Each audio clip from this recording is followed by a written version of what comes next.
वही दिन बाबा साहब ने मनुस्मृति जलाई थी 1928 में।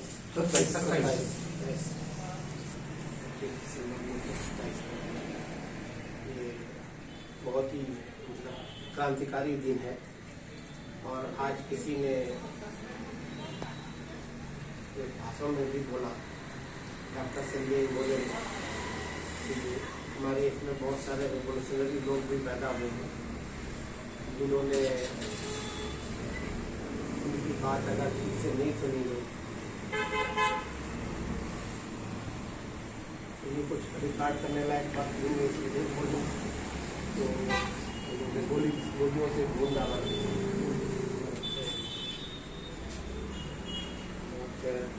रेवोल्यूशनरी काम और जो बाबा साहब ने उस जमाने में कर दिखाया, हम आज भी नहीं करने की पोजीशन में। आज भी अगर हम करना चाहें तो दीमापुर गांव में कुछ भी ऐसी घटना नहीं घटी या कोई ऐसी बात अपनी बात नहीं हुई जिसको लेकर के इतना बड़ा तूल पकड़ाया गया।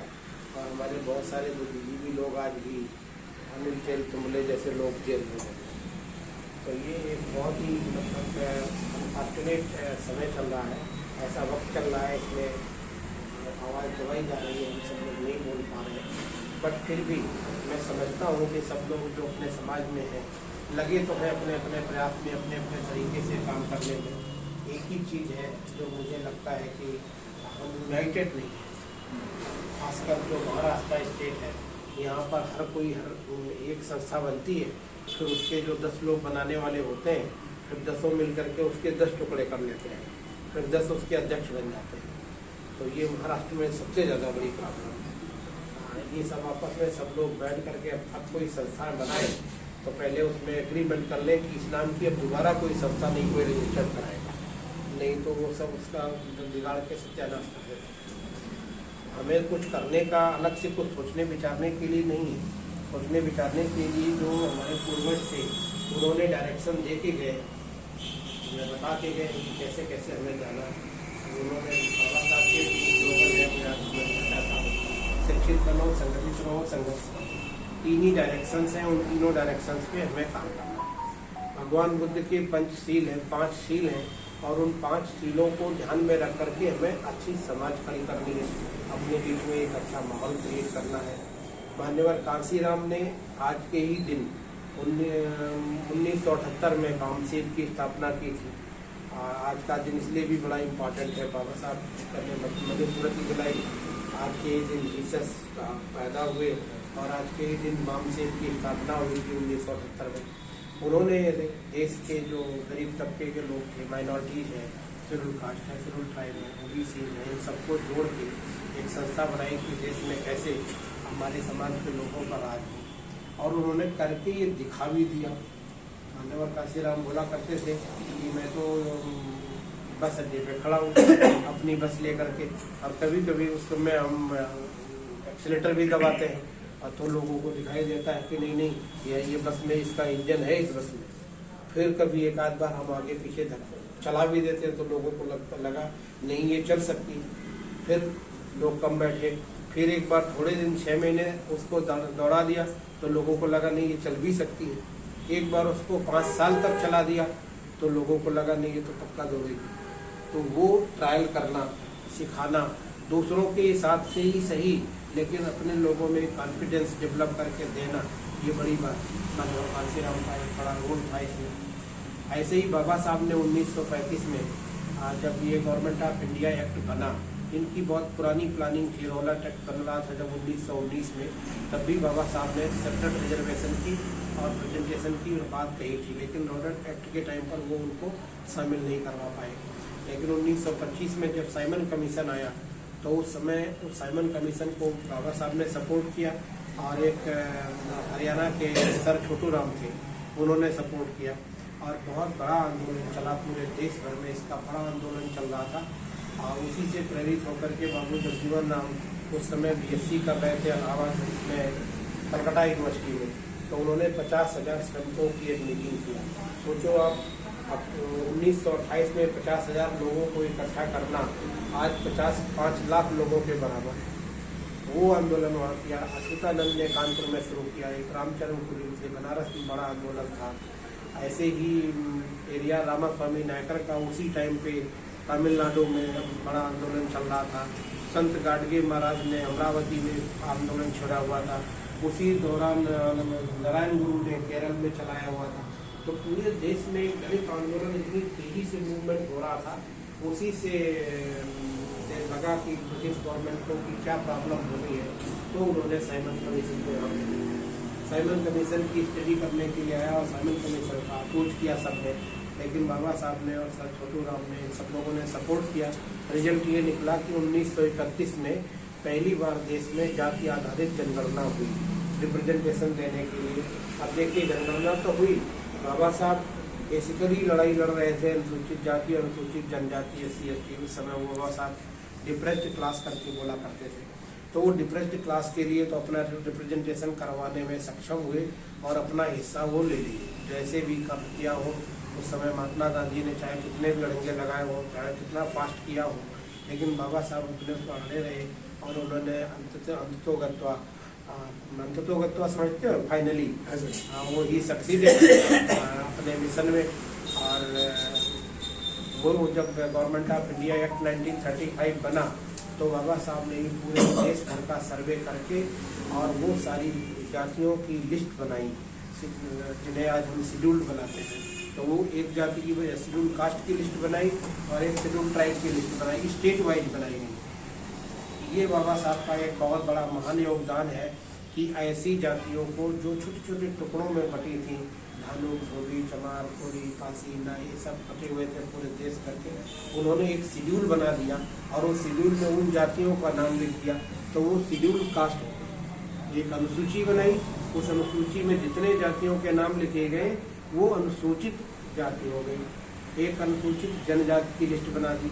तो क्या हुआ कि जो टुकड़ों में बटी हुई समाज थी वो एक बंच में बन गई, एक लिस्ट में आ गई। तो उन सबका एक दूसरे के प्रति धीरे धीरे जुड़ाव हो गया और आज ये है कि अनुसूचित जाति के लोग एक साथ जुड़े हुए हैं, चाहे वो कोरी हो, पासी हो, धोबी हो, धानुक हो या महार हो, चमार हो। अब यहाँ तो जैसे महाराष्ट्र में चमार, ढोर और मोची 3 जातियाँ हैं खाली चमारों में, और तीनों आपस में नहीं मिलती जुलती थी। तो साथ है। तो शुक्र है बाबा साहब का, कम से कम उन्होंने ऐसी एक लिस्ट बनाई जिसमें सारे लोग इकट्ठे हुए और वो ही list Government of India Act 1935 में डाली गई। उसी लिस्ट के आधार पे अपने देश में SC/ST का रिजर्वेशन हुआ। वो पॉलिटिकल रिजर्वेशन भी था और सर्विस में भी रिजर्वेशन हुआ। बाबा साहब ने 1935 में ये इंडिपेंडेंट लेबर पार्टी बनाई। 1936 में जो चुनाव लड़ी तो बॉम्बे प्रेसिडेंसी में 175 सीटों के अगेंस्ट में 15 सीटें रिजर्व थी। बाबा साहब के पार्टी को, इंडिपेंडेंट लेबर पार्टी को 17 सीटें मिली और बाबा साहब अपोजिशन के लीडर बने। कांग्रेस उसमें सत्ता में आई। तो जो पहला ट्रायल था, बाबा साहब ने ये करके दिखा दिया कि नहीं, हम डेमोक्रेटिक तरीके से अपनी बात को रख सकते हैं। तो उन्होंने शुरुआत करके दिखाया 1936 से। लेकिन दुर्भाग्य ये था कि जो पूरा पैक्ट हुआ था, जो एग्रीमेंट हुआ था, उसके आधार पर इस बात को उनको पूरी तरीके से एहसास था। इसकी वो डिमांड रख रहे थे कि हमारे नुमाइंदे वहाँ पे इलेक्शन में नहीं जीत के आने देंगे ये लोग, क्योंकि इनकी संख्या वहाँ क्षेत्र में कॉन्स्टिट्यूएंसी में बहुत ज़्यादा होती है। और उसी का रिजल्ट हुआ कि बाबा साहब को कभी दोबारा चुनाव जीतने नहीं दिया उन लोगों ने। जो भी उनके कंट्रीब्यूशंस हैं वो सारे कंट्रीब्यूशन ब्रिटिश पीरियड के हैं, ब्रिटिश काल के हैं। एक कंट्रीब्यूशन है जो लॉ मिनिस्टर वो हिंदू कोड बिल लाना चाहते थे, वो भी इस देश के यहाँ के लोगों ने उस समय के जो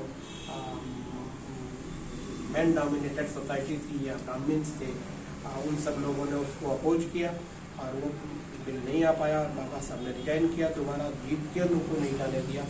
कांग्रेस ने भी कभी सबको सलाह दिया, एक बार राज्यसभा में भेजा था, मगर कोई इम्पॉर्टेंट पोजीशन उनको नहीं मिली।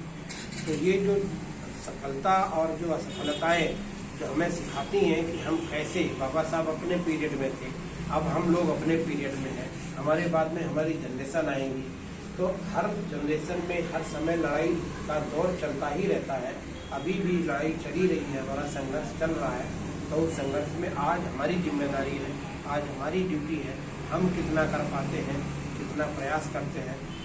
बाबा साहब ने ये किया, बाबा साहब ने वो किया, ये सब गाने बजाने से कुछ होने जाने वाला नहीं है।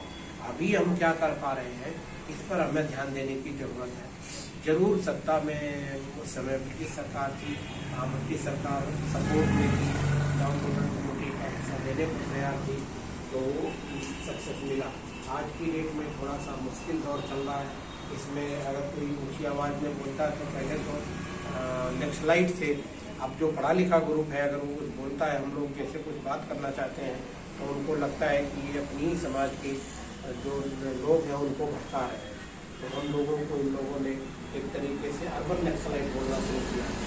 तो ये जो कोडिंग और डिकोडिंग हो रही है या कुछ हम लोग अलग तरीके से अपनी बातों को रखने का प्रयास करते हैं, उसमें सप्रेशन होता है, दबाया जाता है। तो हर हालत में हमें लड़ाई लड़ते रहना है, जारी रखना है। हमारी जनरेशन्स के लिए हमें रास्ते बना के रखने हैं जिससे वो आगे भी करते रहें।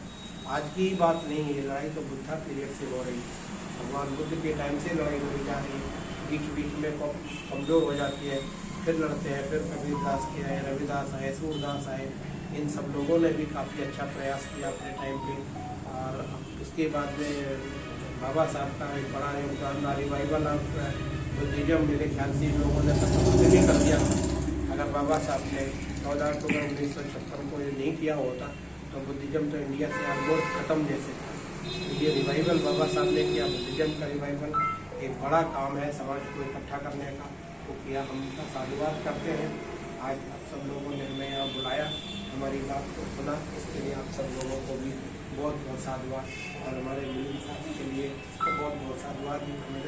हमारे साथ बहुत सालों से हम लोग जुड़े हुए हैं। ये अलग बात है कि वो सुरा मेरा मध्या पवाद खाना बीरमणि, लेकिन शाम को वो खत्म हो जाता है, सवेरे से शुरू हो जाता है। इन सबके बाद भी हमें यही सोच के रखना है कि प्रयास करते रहना है। यहाँ पे एक गवर्नर थे, उन्होंने एक किताब लिखी है, चला बेटी हो।